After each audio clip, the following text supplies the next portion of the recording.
సంచలనం సృష్టించిన మసబ్ ట్యాంక్ కాల్పుల కేసును పోలీసులు ఛేదించారు. కేబీఎస్ బ్యాంక్ సీఈఓ మన్మత్ దలాయ్పై కాల్పులు జరిపిన కేసులో 3 దుండగులను అరెస్ట్ చేశారు.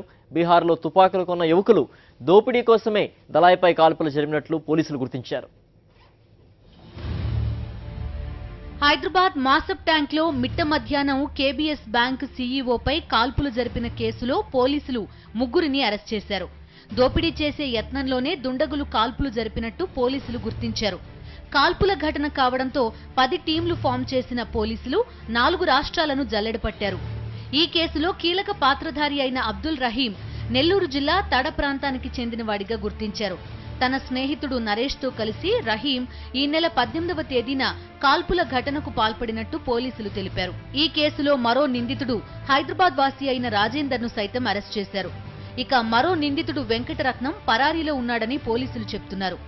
ఈ కేసులో నరేష్, రహీంలు కాల్పుల సంఘటనలో పాల్గొనగా వెంకటరత్నం తుపాకులు కొనుగోలు చేసేందుకు సహకరించాడు.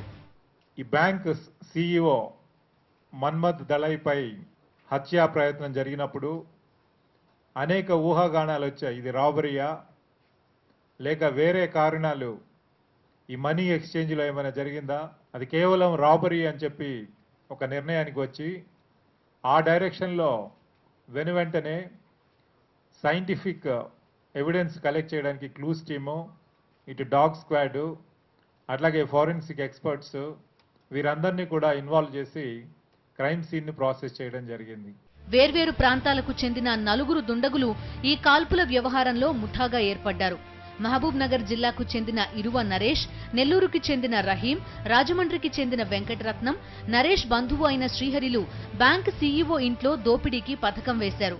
ఈ రహీంకి తెలిసింది ఏంటంటే నరేష్కి బ్యాంక్ సీఈఓ ఇల్లు తెలుసు అనేది ఆ డిస్కషన్లో వాళ్ళకి తెలిసింది. తెలిసిన తర్వాత ఆ నైట్కి నైటే వాళ్ళు ఒక ప్లాన్ చేశారు. ఇప్పుడు బ్యాంక్ డిమానిటైజేషన్, నోట్స్ డిమానిటైజేషన్ అంతా కూడా నడుస్తుంది.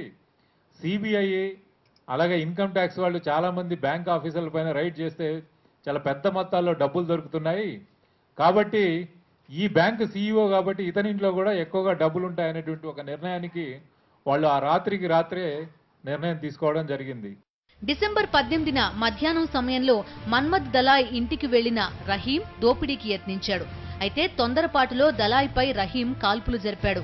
సీసీటీవీ దృశ్యాల ఆధారంగా విచారణ వేగవంతం చేసిన పోలీసులు దుండగులు వాడిన బైక్ నంబర్ సహాయంతో తీగలాగితే డొంక కదిలింది. ఆ రోజు కరెక్ట్గా 12:35కి ఈ ఫైరింగ్ అనేది ఇన్సిడెంట్ జరిగింది కాబట్టి మనకి క్లియర్గా ఈ ఫుటేజ్ రావడం జరిగింది.